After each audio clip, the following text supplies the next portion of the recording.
All right, it's thinking about it and it says it's live. Good morning. Hello. Hello, you guys. Happy Wednesday. Didn't I just see you last week? Yes.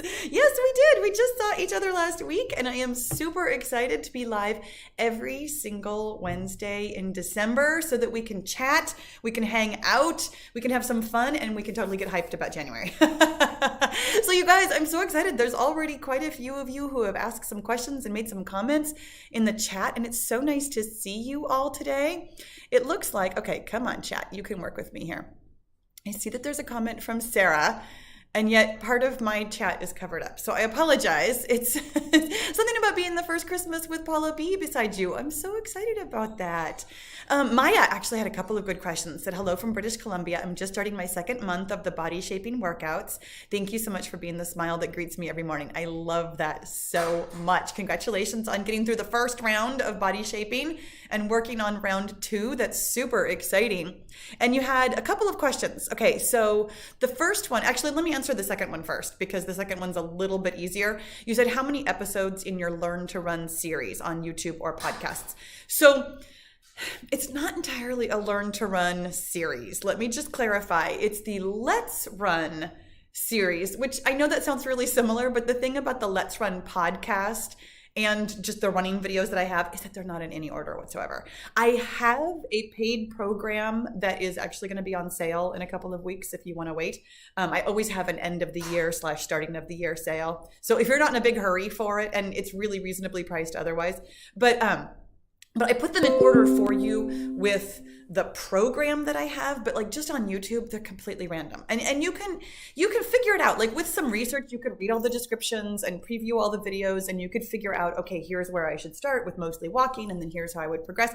Like it's not that you can't do it. It's just the time and effort involved in that, and I've got the program for you. So overall, I have, oh my gosh, well over 100 running videos between the podcasts and the just running. I have well over 100. So there's a lot to sift through.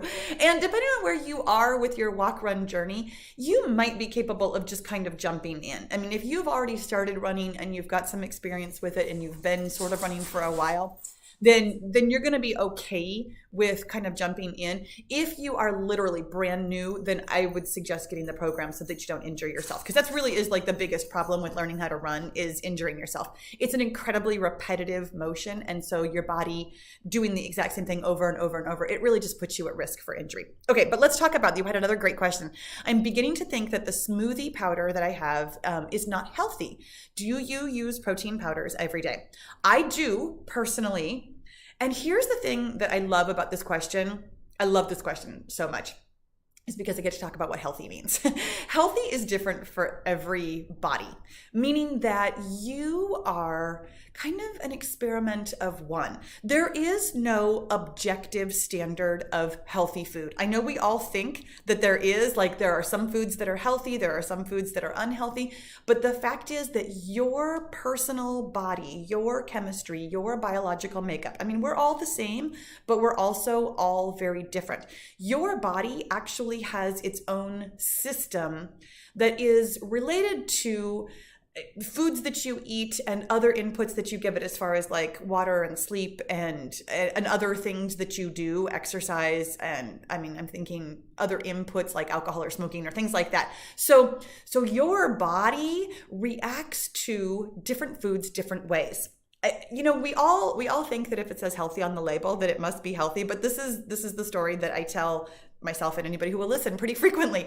I switched from regular dairy milk to almond milk several years ago now. In fact, it was, oh my gosh, because time passes so quickly. This must have been like 7 or 8 years ago now. I was going to say recently, but no, it was years ago. And I'm like, oh, I'm being so healthy. I'm so excited about this. And it felt terrible. I had such bloating. I had gas. It was really uncomfortable. And for the longest time, I'm like, no, it's fine. It's fine. I'm using almond milk. It's totally healthy. And I was thinking maybe it was something else I was doing and just all this other kind of stuff. Well, come to find out, almond milk, which seems healthier than dairy milk, has an ingredient in it that my body just didn't react to well. It's called carrageenan. It's what makes it like filmy and frothy and kind of thick. My body just didn't like that. So for me, drinking almond milk wasn't healthy at all. And the other example that I use all the time is that my husband actually cannot eat apples. They give him a terrible reaction. And I mean, again, thinking of a food that's like super healthy, of course, fruits and vegetables are healthy. But some fruits and vegetables, because of their makeup and certain people's chemical makeup, some people can't eat certain fruits and vegetables because it just doesn't react well with their bodies. So here's what I'm going to tell you. Just because your protein powder says that it's healthy, it might not be healthy for you. And that doesn't necessarily mean that like all protein powders are bad or that you should use the one that I use. The one that I use, I mean, I just buy the cheapest one. I buy the Winco brand protein powder because I'm not really eating it for protein. I'm seriously, I drink my shakes because they taste like milkshakes and because it's just super convenient and because my body reacts okay to it. So here's what I'll tell you is really feel empowered to do some experimentation. Find out if it really is the protein powder or what you're putting in it. Do some tweaking and figure out for yourself what feels best, because even something that says it's healthy or something that we perceive as healthy, if your body doesn't react well to it, it's not healthy for you. Such a great question. I love it. Esther says, hello from chilly Amsterdam, the Netherlands. Warming up with my workouts. It's so exciting. Renata says, I've been doing 31 days of weight loss workouts, almost done. Next up is the 31 days of toning. Oh, that's so nice. I'll tell you though, just super quickly, the body shaping program is only 29 days. It is a month long, meaning that it's actually, there's a day 0 where it explains everything. And then there's 28 days because it's very cyclical. It goes by weeks. You know, day 1 is always a push day. Day 7, or yeah, would that be day 7? I'm not good at this. Day 7 is Sunday run day. So it's a 28-day actual series, but you would start with day 0, so it's 29. Anyways, it's still a month long. It's just not quite the 31 days of weight loss. Oh my gosh, you guys. Oh my goodness. Okay, so I've already lost my chat. I love it when this happens. Regina says, I started my fitness journey on April 11th, 2018. I love that you know the day. You quit smoking at 6:05 a.m. that day. I've lost 40 pounds and you have helped me keep it off during the pandemic. Oh my gosh. And you'll be, oh my gosh, it's your birthday next week. In 5 days, you'll be 66. Happy early birthday, Regina. Good for you. Jennifer, it's so good to see you. R1 Lark says, hi from Michelle. Okay, I should read the comment first before I'm trying to say your screen name. Michelle in North Carolina, did my workout with you this morning. So awesome. Rock and roll girl Nancy says, hello from chilly Illinois. Tammy is here and says, good morning.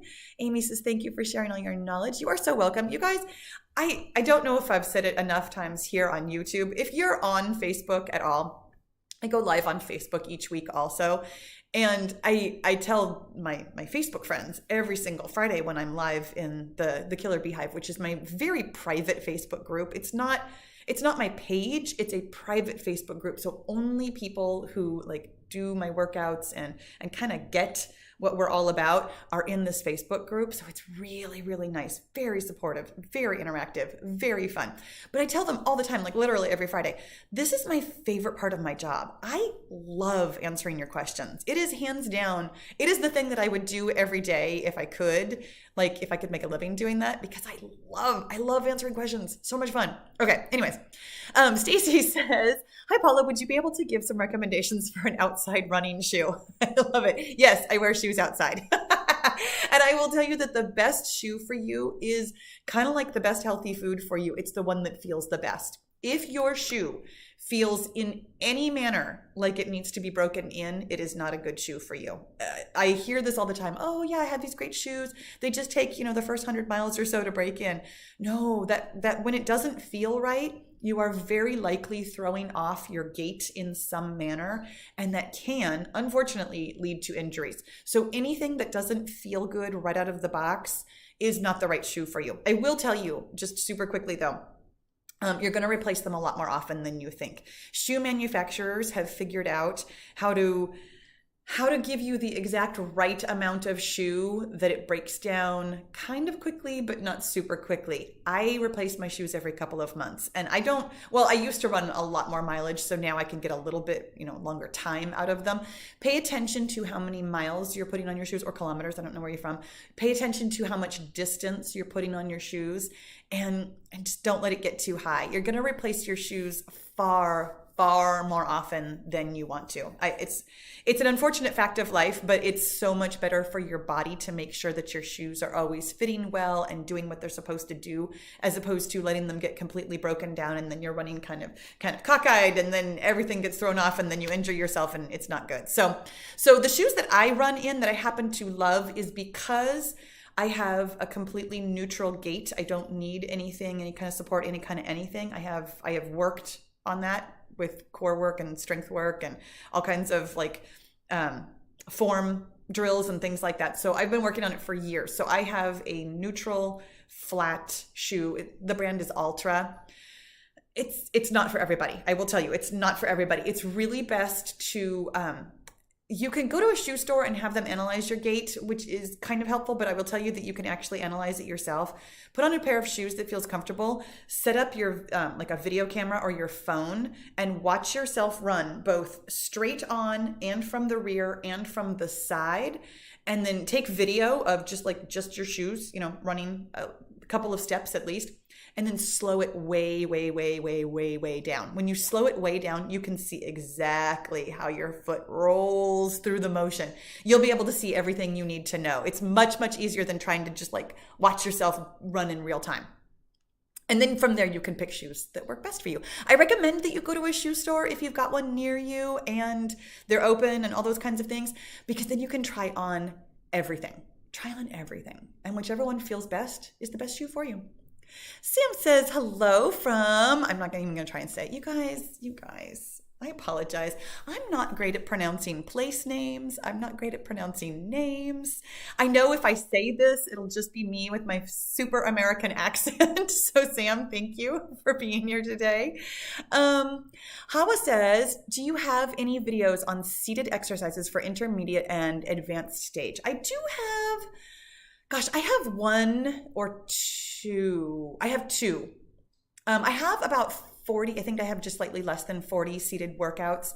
And your best bet, honestly, is when you're on YouTube, to search Pahla B seated playlist. When you include playlist in your search, it'll bring you the playlist. And that way you'll have I think it's 37 or 38 of them. And then you can look through of them. And there are two, and I will tell you that one of them, I'm wearing a black shirt and I have a dumbbell in my hand, and I think it's an hour long. It's a hard workout. And then there's another one where I'm wearing a pink shirt and I'm kind of sideways. This is how I remember my videos, you guys. I remember what I was wearing when I filmed them. But the one in the pink shirt, and I think I'm wearing black and white pants, and that one is also, I would consider it more advanced than not. And those are the two that I can think of off the top of my head that might be best for you. Sylvia says, running in place sometimes hurts my legs. Is it possible to do your program running around the house? Absolutely. Oh my gosh. Absolutely, Sylvia. You help yourself. The thing about running, we've talked about it a couple times already today. It's really repetitive. Really repetitive, and your body just might not love that, and that's totally okay. You can, if you enjoy it, you can absolutely adapt to anything, but while you are adapting, do what it takes. Take long breaks from it. Make sure that you're doing core work and strengthening work and other things. Don't just be running every single day, but run forward and backward, up and down your hallway, around your basement, whatever. Do what it takes to feel good so that your body can get adjusted and get better at it. Great question. Ashley, hello. Good morning, Paula from, oh my gosh, every time I do this, the chat jumps away from me.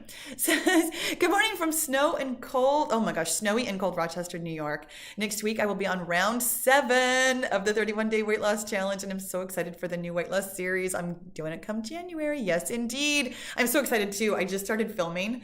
Oh my gosh, I had to calm myself way down when I started filming. I was giddy about getting going with this. Jita, whose name I'm sure I mispronounced, he says hello from Denmark. Speedsill says, hey, thank you for all you do. That's so nice. Thank you.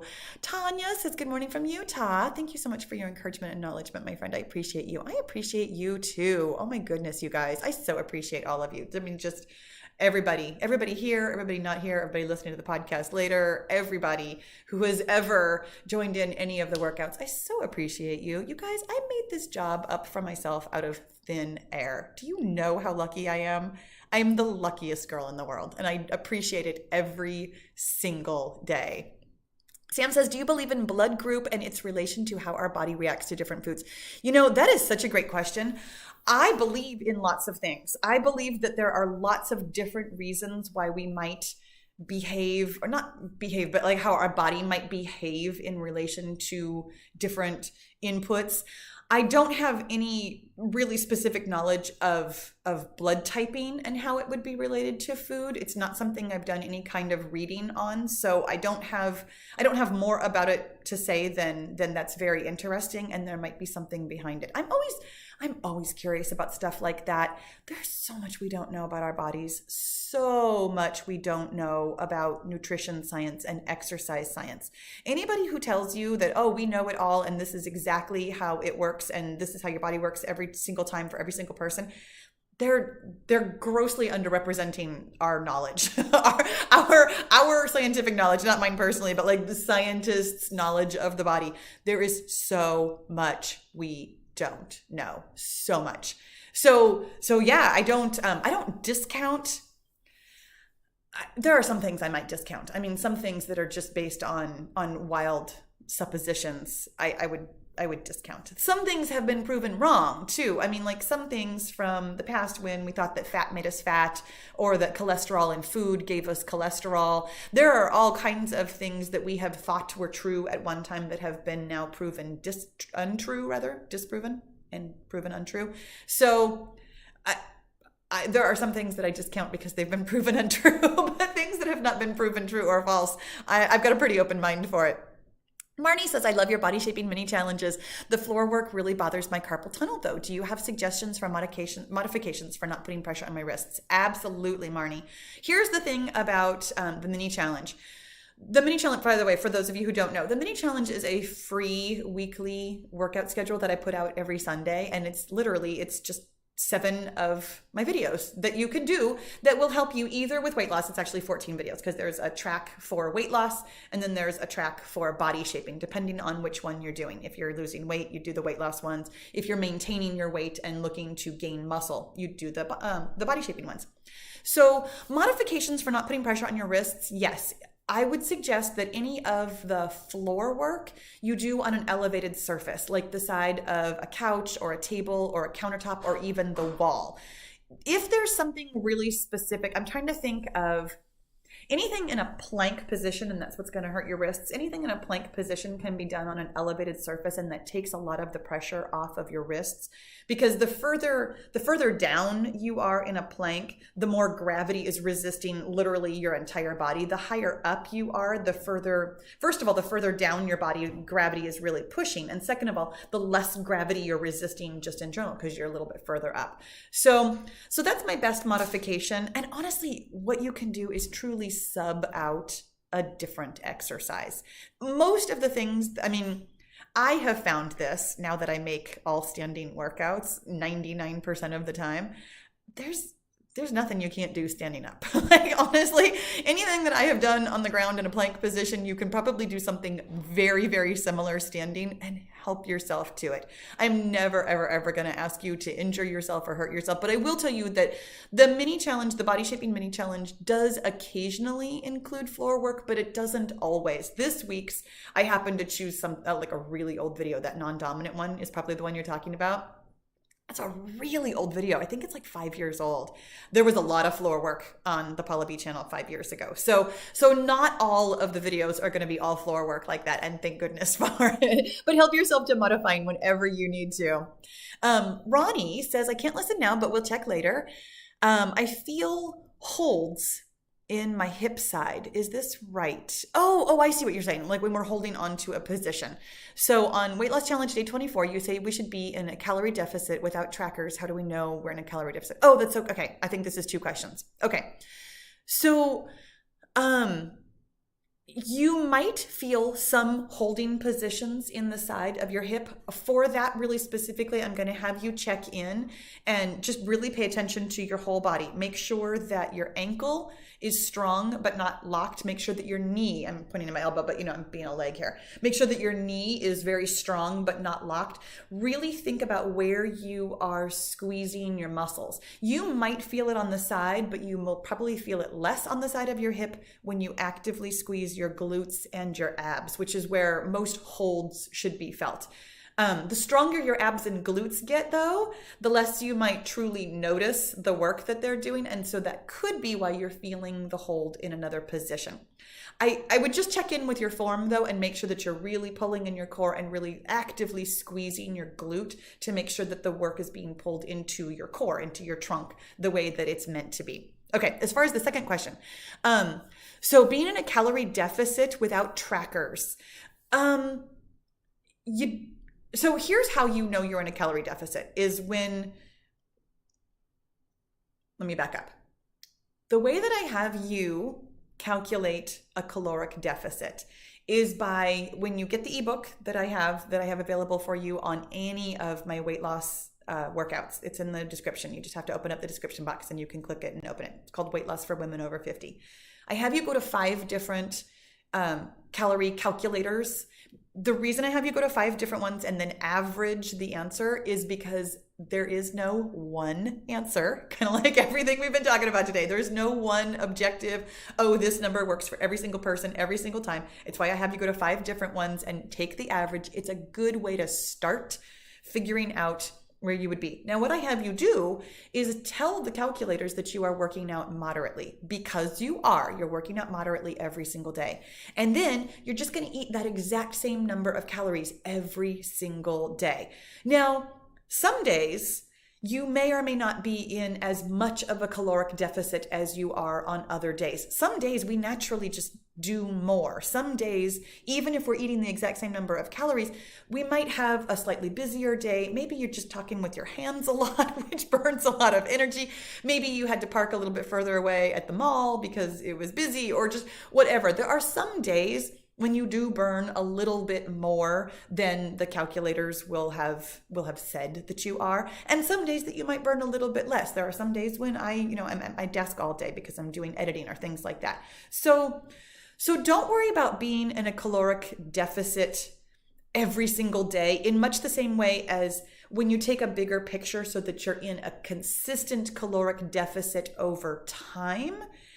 Without a tracker, here's the thing. You don't need the tracker to tell you how much you're exercising each day. I do wear a tracker, but I don't ever look at that ever for that number. Honestly, when I was losing weight, I simply ate the exact same number of calories every single day. And I knew based on the fact that I was getting results, first of all, but also based on the calculations, I knew that even if one day I was in slightly less of a deficit and one day I was in slightly more of a deficit, that over time I was in enough of a deficit that I was losing weight. The way to know if you're in the right caloric deficit is if you're getting results. It's not the only way that you get results. I mean, the calories in is the most important part about it. Being consistent is the most important part about it. But there are other factors that can affect your results, like managing your stress, drinking enough water, getting enough sleep, all of those kinds of things. Making sure that you're actually not exercising too much. Yeah. So without a tracker, if you are eating the exact same number of calories every single day and you are exercising moderately every single day, you are doing the right things. You're absolutely doing the right things. Pay attention to the results that you're getting over time, like over the course of 4 to 6 weeks. See if you're losing. You're not going to be losing fast. You're not going to be losing in a linear manner. But as long as you are losing overall, then you are getting the results that you are looking for. And that means that you're exactly where you need to be. And hopefully that was helpful. Rock and roll girl. I'm stuck at 206 and I'm 5'11", and I'm eating between 1,800 and 2,000 calories and drinking at least 32 ounces a day. I also do your 31-day weight loss challenge. Should I be consuming 2060 calories a day? So okay, first of all, I love that you know that my quick and dirty on how to, get your calories.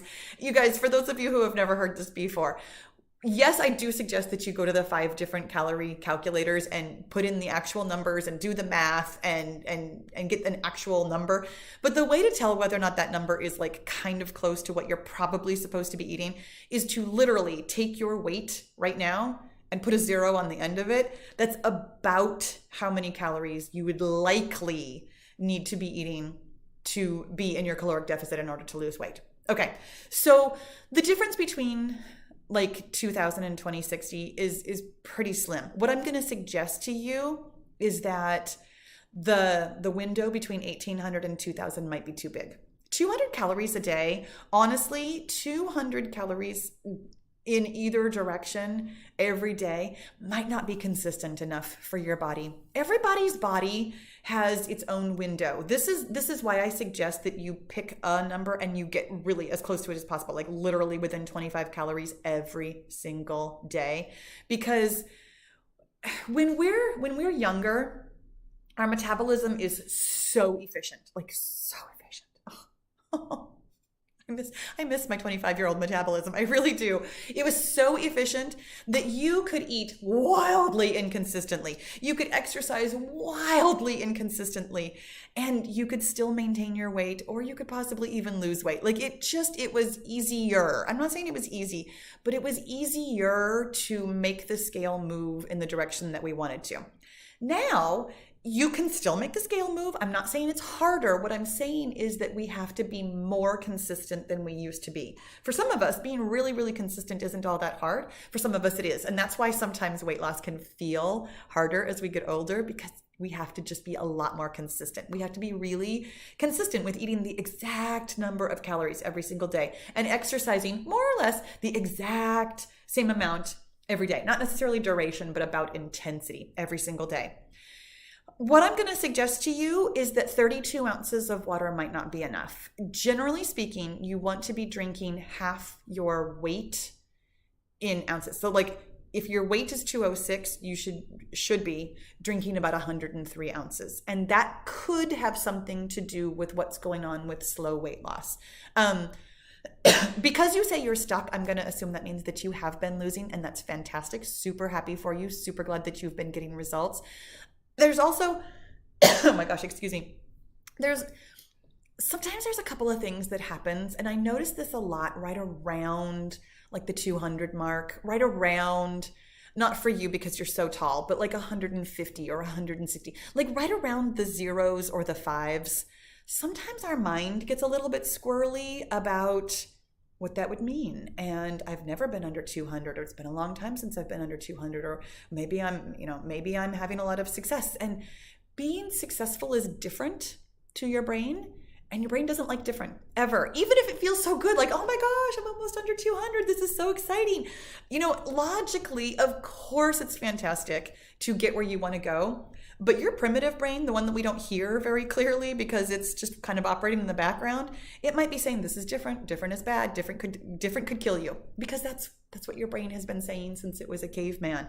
Way back in the day, different could mean death. That's why doing something new feels so scary to us. It's just your primitive brain offering you this thought that maybe this is not okay. Maybe this is something to be feared. And so I would really check in with that. Is there something about that weight that feels a little bit scary to you, a little bit different, a little bit like, oh my gosh, haven't been there in a while, or something like that? Checking in with your thoughts is one of the 3 things that I'm going to have you do. I'm going to have you tighten up your calorie window.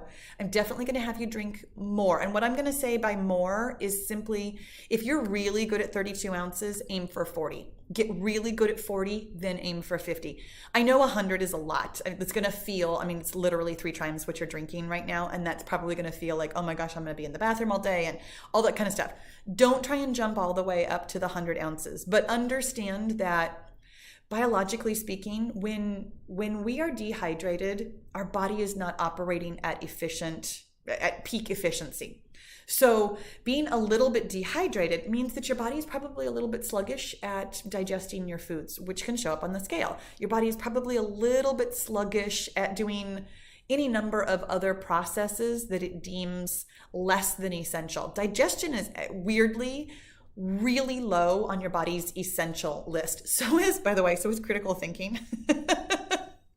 Which is why sometimes when we're like hungry or thirsty or whatever, we don't make great decisions, because your body shuts that down when it doesn't have the fuel to be operating at peak efficiency. So I'm going to have you slowly aim towards drinking the right amount of water, just so that your body can be operating the way it's supposed to operate. And I really think that those three things, thinking about your mindset, tightening up your calorie window, and drinking more water than you are right now, up to about 100 ounces a day, I really think that those things are going to get you moving in the right direction. That was such a great question. Oh my gosh, Renata says I pronounced her name correctly. You guys, this is a red letter day. I don't usually pronounce things correctly. I'm so excited about that. Tammy says good morning from Michigan. Oh, and Constant, who I think might be Marge. I think I know you from Facebook. That's so exciting. Good morning from Florida. Rhonda says I have tennis or golf elbow, so I don't do weights. Would it be of value to just do the motions? Oh my gosh, absolutely. Absolutely. And here's why. This is essentially what I'm going to tell you is it's almost like physical therapy. I am going to tell you to get physical therapy just because I'm a huge proponent of doing PT work. It's so good for everything that ails you. But here's the thing about any kind of weights work. Simply picking up a weight and putting it back down. I mean, you can see I'm just flopping my arm around. Simply doing that doesn't really do anything for your muscles. I mean, it kind of does. Gravity is helping you get some work there, but the real work is from the brain-body connection. When you are lifting up your arm, I mean, I can do it right now. I'm squeezing these muscles. I'm squeezing from my shoulders. I'm feeling all the work. I don't have anything in my hand. The work comes from asking your muscles to work. So if you don't have anything in your hand and you're really like focusing on that brain-body connection and really thinking about moving your body through the motions and squeezing and tightening, oh my gosh, you're going to get so much work in. You'll be surprised how sore you are, actually. And that's fantastic. It's great for you. Placid says, hello from the Catskills in New York. Love, love, love the variety. Oh, thank you. That's so nice. MM, hello from Holland. Hey, it's good to see you, MM.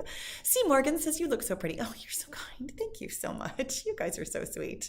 Ahmed says, hello. Anne says, hello from Delaware. Luann, hello. It's good to see you. Says, good morning from Yukon, Canada. Thanks for your videos. Relieve moodiness. I've been doing the body shaping program and loving it. Awesome. Oh, so you got the new one in during your body shaping program. So fun. Anne says she loves my workouts, the barefoot workouts. I love those little bare feet that you got there. Perrette says, good morning from Rancho Cucamonga. Hey, you're kind of far, but I mean, you're in California like me. Just finished round 2 of weight loss program. Looking forward to your January program. Me too. So glad you're here today. Monique says hello. And Aya says, ma'am, which I think there's more to it. Oh, says, I can't go down in push-ups. I feel my back will break and I get lots of pain. Then don't do them, my friend. When in doubt, don't do anything that causes you pain. I will tell you, if you'd like to do push-ups, I mean, we don't do a lot of push-ups in my workouts unless you're doing one of the really old ones. If you'd like to do push-ups, I'm going to tell you the same thing that I told the person who was talking about carpal tunnel, whose name I don't remember, and I apologize. Just do it on a slightly elevated surface or a more elevated surface. You could start by doing push-ups against the wall. I mean, literally put your hands against the wall and move towards it and push yourself up. You will be surprised at how much work you get. And it's the same kind of thing that I was just talking about with doing physical therapy or doing, weights work without weights. When you're thinking about pushing away from the wall by using your chest muscles, when you're thinking about squeezing from your arms, you're going to get so much work out of it. I know that we think sometimes when we're modifying that it's like not good enough, but I tell you what, if you are getting the benefit that you are looking for, it's better in so many ways because you're not hurting yourself. So please, please, please help yourself to doing push-ups on an elevated surface. So, so good for you. Oh, Sam says, thank you for answering my question, and you're going to watch the rest later. That's so awesome. Because you guys, the playback is available here on YouTube basically forever. Honestly, I don't take them down. There's no reason to. So you can watch this any old time you want to. Crystal says, hello from Southern California. Hey, thanks for all you do. What do you think about intermittent fasting? I think lots of things about everything. Here's what I'm going to ask you and tell you. Excuse me. What I think about intermittent fasting is that it is not magic any more than anything else is magic.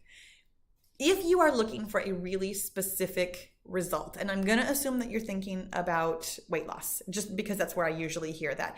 Intermittent fasting is actually good for lots of things, depending on you, how your body reacts to it, how your brain reacts to it, what you want to get out of it, all of those kinds of things. I find that it might be helpful for some people who really specifically, I find that it's really helpful for people who struggle to be consistent. When you have some parameters around your consistency, like this is when I'm going to eat breakfast, or if you're going to skip breakfast, which I know a lot of people do with intermittent fasting. I have done intermittent fasting a couple of times, and I actually rather naturally intermittently fast, meaning that I have like a 12 and 12 window. I generally speaking eat everything I'm going to eat in about 12 hours and sometimes less than that. It's not really on purpose for me. It's just my routine, which is why it's kind of funny. So this is what I think. I have a routine. I love my routine. I get the exact results I want out of my routine. In my routine, I do eat breakfast though. So intermittent fasting, a couple of things, does not have to include skipping breakfast. It could simply be that you eat the meals that you want to eat within a certain window. So if that helps you create a routine and consistency, I think it's fantastic. I think it's wonderful. If you have that consistency and that routine, there's nothing about intermittent fasting that's more magic than having the consistency and the routine. When you're eating the right number of calories, you will lose weight. Yes, there's more to it than that. Of course, it's good to exercise moderately because that just really helps you. It helps with your mind. It helps with your health. It helps with all kinds of things. It's good, of course, to drink the right amount of water, which we just talked about. It's good to get enough sleep. It's good to manage your mindset and manage your stress. All of those things are important. But if you're doing all the other things and you're eating thousands of calories more or, hundreds of calories less than your body requires, you're not going to lose weight because calories are really important. So if you are intermittent fasting, but still chronically over or under eating and not eating the correct number of calories, intermittent fasting in and of itself isn't going to be like the answer. So I think that it can be a super helpful tool. I think that for some people, it feels like the answer because they really struggled being consistent. I'm a routine kind of girl, so it's not difficult for me personally. And that's why I don't automatically suggest it like, oh, of course you should do this. You should do whatever helps you be consistent and get the results that you want. I do think that there are times when it can be taken a little bit too far. Like if you're trying to eat in a really small window, that to me speaks a little bit like you're tiptoeing towards overly controlling yourself, disordered thinking, that kind of thing. It's not automatic. You are always in control of what you think. You can think beautiful, glorious, wonderful things about whatever it is you're doing. I don't think that there's always like, if you're doing this, of course you're disordered thinking. No, not at all. If you're disordered thinking, you're disordered thinking. You can be doing all kinds of things that on the outside might look weird to other people, but that's other people and that's their own opinion. But here's what I'm saying. I don't think it's helpful to, condense your window down super, super tiny. I don't find it helpful to do. I personally find like one meal a day and really, really small windows to feel very confining for myself. And therefore, I would suggest that it might feel that way to you and to be really careful about why you're doing what you're doing and what results you're trying to get from doing that can't be gotten from something else. My opinion is that anything that you do with love towards yourself, Like really, really loving yourself, not punishing yourself, not trying to make yourself do things, but really like, man, this feels so good. This feels so loving. This feels just right for me and how I see the world and how I want to be in the world. That's probably going to be a really good decision for you. Not probably, that is going to be a really good decision for you.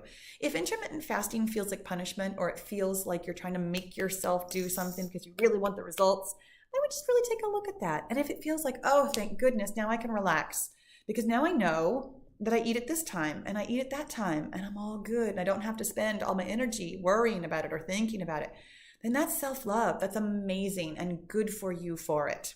That was a long answer. Jane says, hi, Paula, I'm struggling with motivation. Such an interesting thing to think to yourself.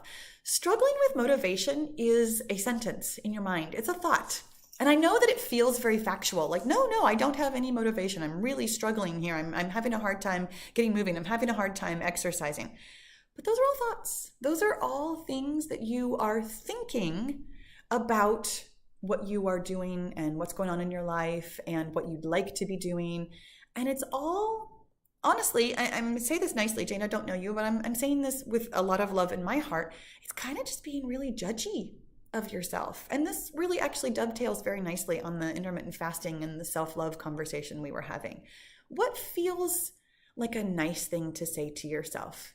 Because when we judge ourselves for, well, oh, I can't exercise because I'm not feeling motivated, or I just don't feel like doing stuff, but I wish I would, and I'd like to be exercising, but I just can't.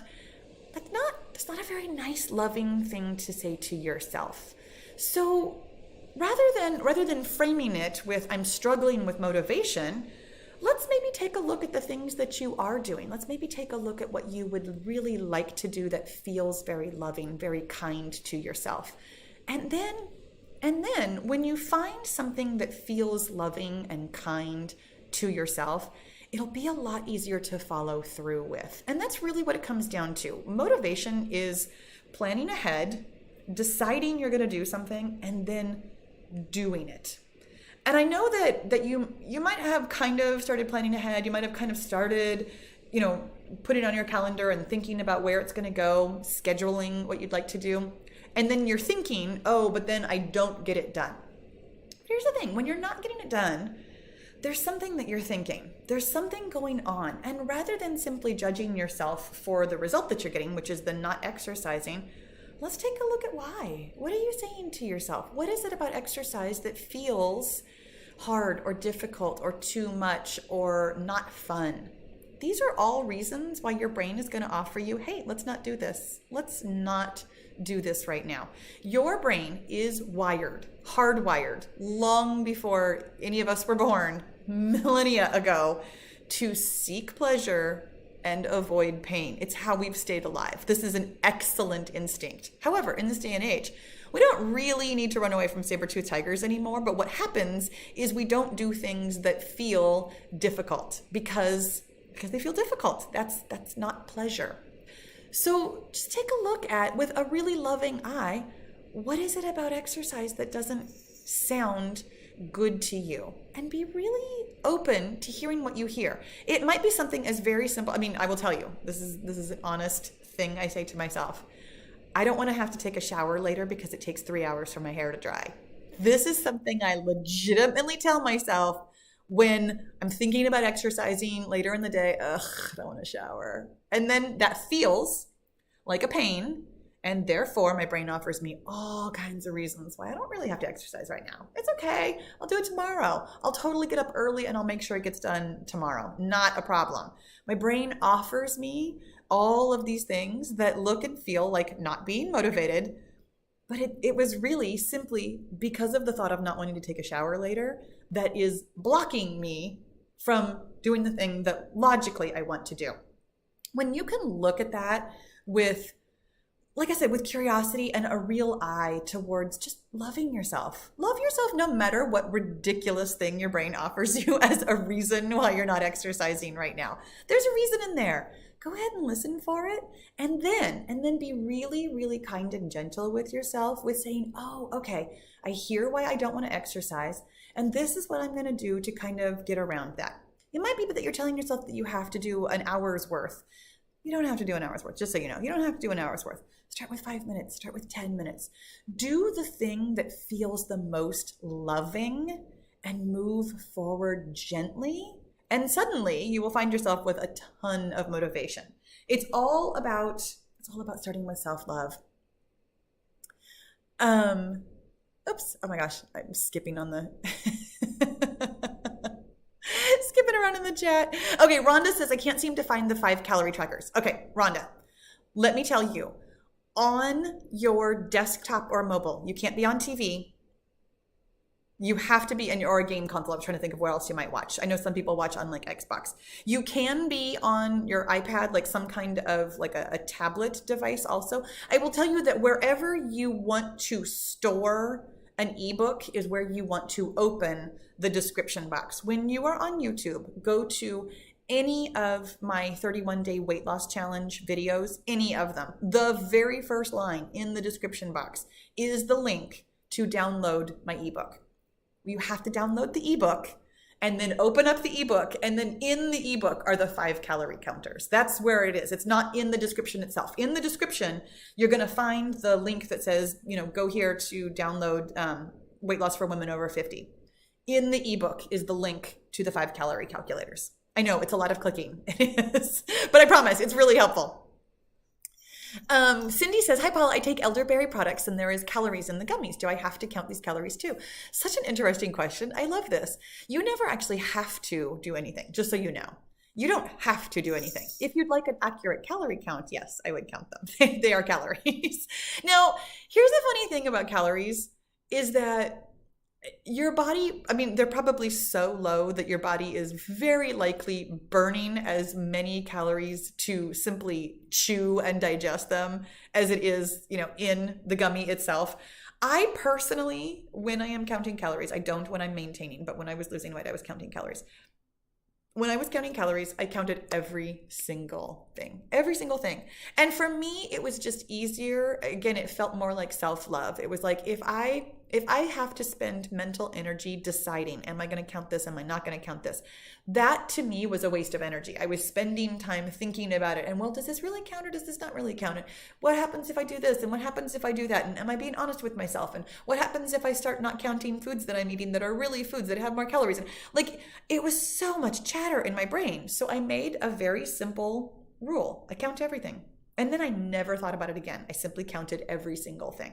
So I personally would count them. If there's a reason that makes sense to you and it's not bothering you and it feels like self-love, then you get to choose. You absolutely, again, you always get to choose. You always get to choose what works for you. But what I'm going to tell you is that if you are spending mental energy deciding whether or not it works for you, it might not be working for you.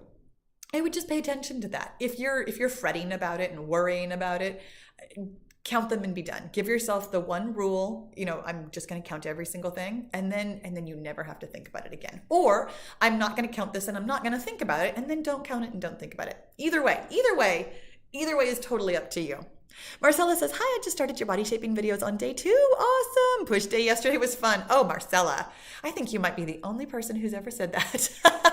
I love it. I actually love push day too. I find all workouts fun personally, but Hadar says, would you please show us how to tie a shirt or jacket around the waist by the sleeves? Oh, that's so interesting. That's not something I do very often. So I don't know. I don't know about that one.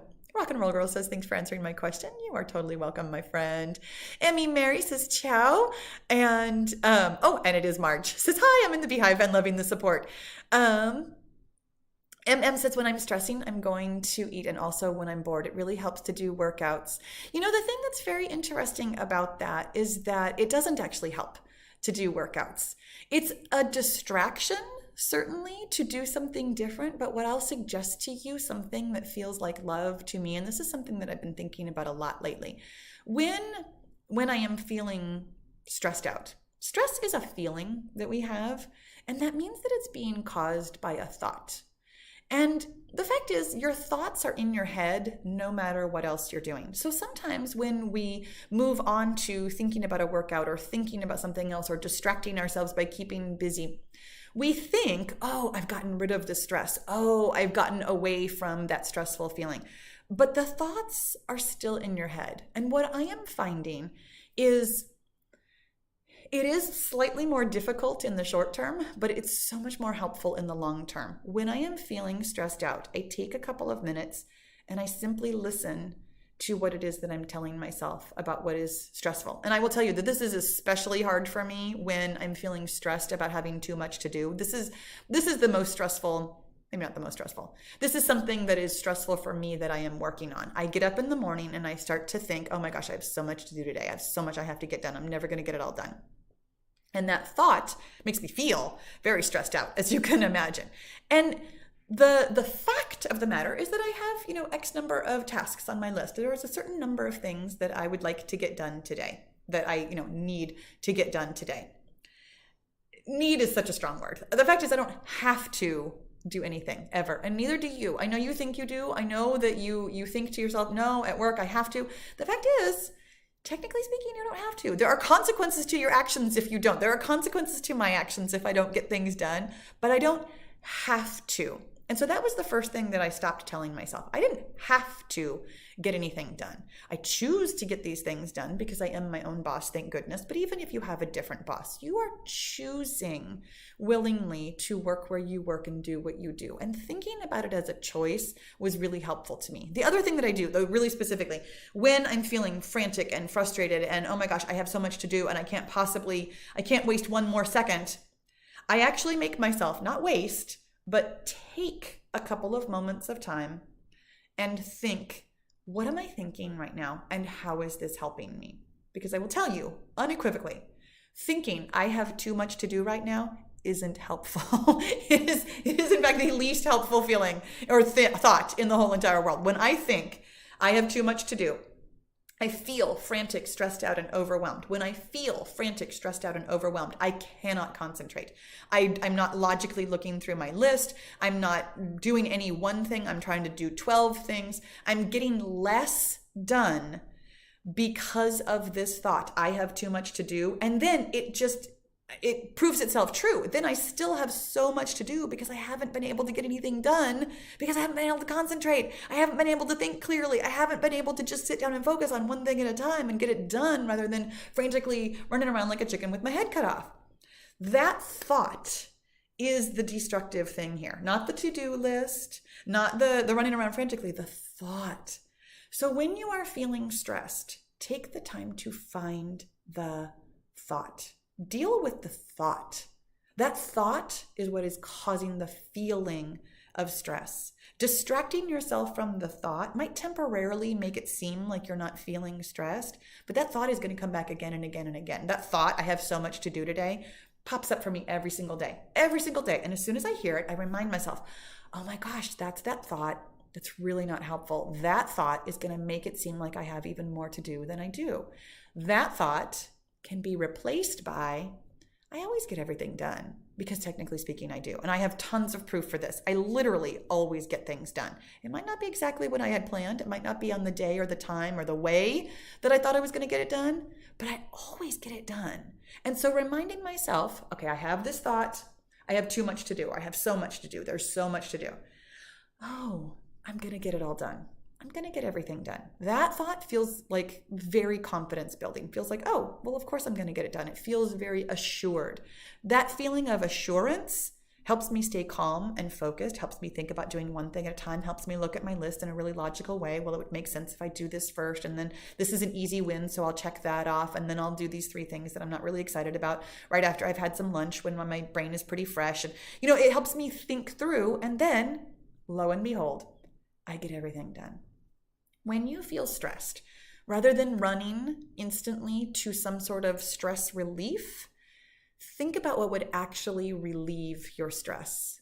Looking at your thoughts. Your thoughts bring you your reality. Such an important thing to talk about. Thank you for bringing that up. Oh, and Debbie says, I don't have a question, but just a comment. I'm loving your podcasts. I've been binge listening. I love it. I feel like I'm doing a podcast right now talking about stress and your thoughts and how they lead to your reality. I love it.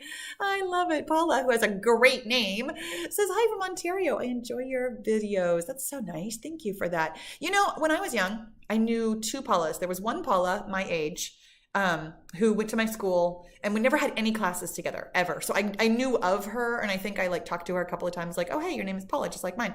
And one of my best friends, her mom's name was Paula. These were like the only two Paulas I had ever met ever. And I will tell you, now that I'm on YouTube, I meet so many Paulas. There's so many of us. I love it. It's a much more common name than I ever realized. And it's so exciting to see so many Paulas. So Paula, hello.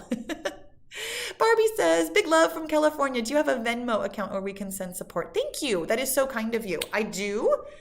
And, oh my gosh. Okay, I've got my phone right here. I can actually look it up. I know it's Pahla B in some manner, but I never remember exactly how it is. Let me see if I can. Where am I? Oh, okay. I'm at Pahla-B. It's really easy. And thank you. That's really nice of you, Barbie. I totally appreciate that. In the description box of any of my videos, by the way, if you're ever, I mean, Venmo isn't, it's a really nice way, and I appreciate it. I mean, I appreciate all support. I will tell you, the two that I have listed in each of my videos is through PayPal really directly, or through an ongoing monthly donation through Patreon. And either one of those are lovely too. And you guys, I totally appreciate it. The Thanksgiving video that I just had out last week was talking about things that I'm thankful for and the support from Patreon, and it has a link and all that kind of good stuff too. So you guys, truly, let me say this to all of you. You know, I appreciate all of you all the time. And let me tell you that really specifically the financial support that I receive from you in like indirect ways, just from you watching the videos and watching the ads and all that kind of stuff, and through really specifically Venmo or PayPal or Patreon, it keeps me in business. It's amazing. I so appreciate the support, and thank you very much for it. Caroline says, my hubby heard you talking about cute exercise clothes. He got me some. Yes, it does help. That's so adorable. I love it. What a great husband you have to do something like that. That's fantastic. And it does feel good, doesn't it? It's like, oh, I get to look cute, and then I'm going to go sweat. Esmeralda says, what would you consider your health and fitness foundations? For me, water and I'm not sure what you mean by wall. My health and fitness foundations, gosh, I think my biggest foundation of health and fitness is my mind. The mind work that I've been doing and the ways that I'm thinking about my health and fitness have built a much stronger foundation for me than anything else. For so long, I thought about health and fitness as like the way I looked, and sometimes even the things that I could do. And I'm moving a little bit away from, I've long since moved away from what I look like, long since, and definitely moved towards what I can do. And now I'm even thinking more about actually just gratitude and self-love as the foundation for everything. As I am getting older and doing things differently, and I am finding that I'm still as strong as I used to be. I can still do the things that I used to be able to do, but I don't recover as well as I used to. So therefore, I don't do the things that I used to do because I don't want to spend the time recovering. I'm finding that kind of rearranging my thought process and finding things to be grateful for about my body and about my mind and about my health in general, that gratitude in and of itself it's like its own foundation. And self-love and gratitude for me really go hand in hand. The reason I'm so grateful for myself is because I love myself. And those two things, absolutely the foundation of my health and fitness. That is such a great question. Thank you for asking that. I love that. Oh, water and walking. I'm sorry, I just didn't get down a little bit further. Water and walking are yours. You feel bad. If you feel bad, you can always do that. And it's the first signs of being out of balance. Isn't that the truth? I noticed that also when I'm a little bit off, that there are a couple of little like tells. Mona says that my videos helped you lose 25 pounds. Oh my gosh. That's so exciting. Congratulations. I'm so happy for you. You guys, I think I have time for one more, and it looks like Annie says, trying to accept my new postmenopausal body. Suggestions would be helpful. Okay, so this one is definitely going to be, okay, this one's a little bit longer than just like a really quick little answer, but I will tell you, for anybody that I didn't get to, we're going to do this again next Wednesday, but let me talk a little bit about accepting your body. This is such an important just concept in general.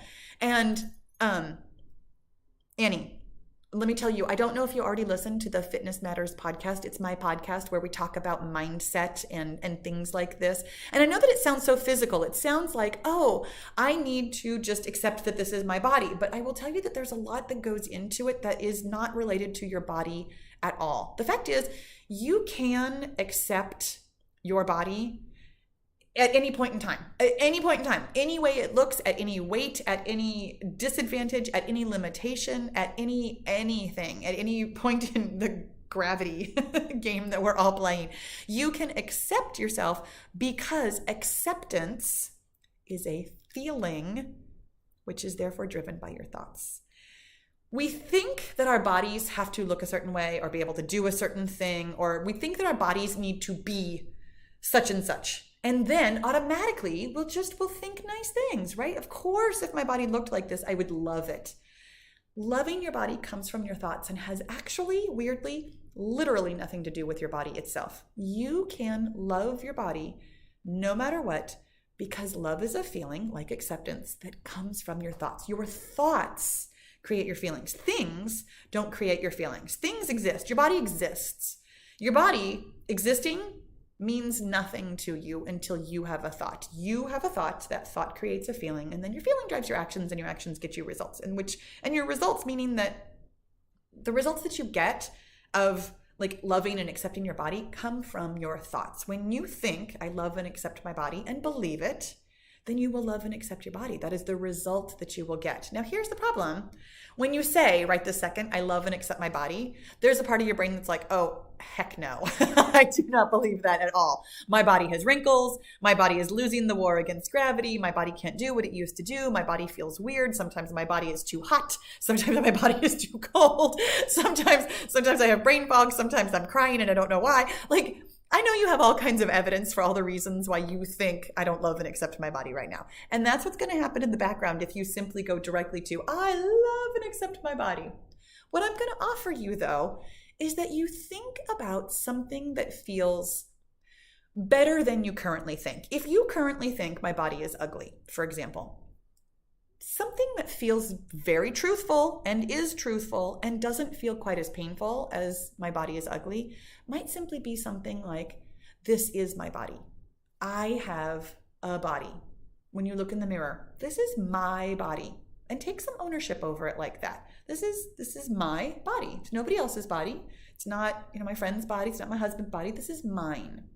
It's very true. And it's very easy to believe that because it is very factual. It is very true. When you can move away from the I hate my body or my body is ugly or my body whatever, and you can move to something that is truthful and real. And Mala, thank you so much. That was very kind of you. I love that little fitness pair. That is literally the cutest thing ever. I adore that. Thank you so much for the super chat. That was really kind. But when you can think something that is truthful and less painful, it will become believable with practice and over time. And every time you hear that old thought about I hate my body, it's like, oh no, that's right. I have a body. This is my body. I don't have to hate it. I don't have to love it yet, but this is my body. I accept that this is my body. And then you can inch a little bit towards, I could be somebody who loves my body. I love other things. I love other people's bodies. I appreciate bodies in all their forms. I could love my body. I could love my body. I'll be somebody who loves my body a little bit further on. And then you start practicing that thought. You look in the mirror and you're like, you know what? I'm going to love my body someday. I totally could love my body. And then that becomes very true, very believable, very part of who you are. The way that I hate my body used to be part of who you were, you've kind of loosened your grip on that. Like, no, I actually could be somebody who could love my body. And then you can move a little bit closer. I do love my body sometimes. Sometimes I actually really love like parts of my body. Sometimes I really love like something that my body does. I am a person who loves my body sometimes. Yeah. Okay. And then that will become believable and true with practice over time. None of this is overnight, by the way. This is all things that you're going to have to work towards and practice thinking. When you realize that there is evidence for being able to love your body sometimes, the next step will be, I love my body. So it doesn't go directly from I hate my body to I love my body. There are incremental steps in between. And I will tell you that I actually used to think that I loved my body, and I realized how often I was thinking the exact opposite. So I've been on the I love my body train. I'm going to say it's been a year and a half, maybe 2 years of really, truly loving and accepting every single part of my body, like all of it. Even the parts that I used to think, no, I love my body, but my toes are really calloused. I love my body, but my elbows are really wrinkly now. I love my body, but there are no more buts. I mean, there's still my butt, but there are no more buts. And I've been working towards that, like I said, almost 2 years now, I think. And now I really, truly do feel that I look in the mirror right before I hop in the shower and I'm like, man, I love this body. Love this body. I love everything about it. I love the parts that are weird. I love the parts that aren't acting like they used to. I love this body. And I will tell you, it feels amazing, just so you know. It feels amazing on this part of it. But the trip to get here, the journey here was, there was some backsliding. There was some, I love myself, but there was some, how could I ever possibly love this part of my body when it used to be different and now it behaves this way? There was some thought work that really went into it. And I don't say that to discourage you. I say that to encourage you. The trip to really, really loving yourself, it's not easy and it's not fast, but it's so worth it. Oh my gosh. So worth it. Because right now you're thinking, well, I mean, I don't love my body, but that's not that big of a deal.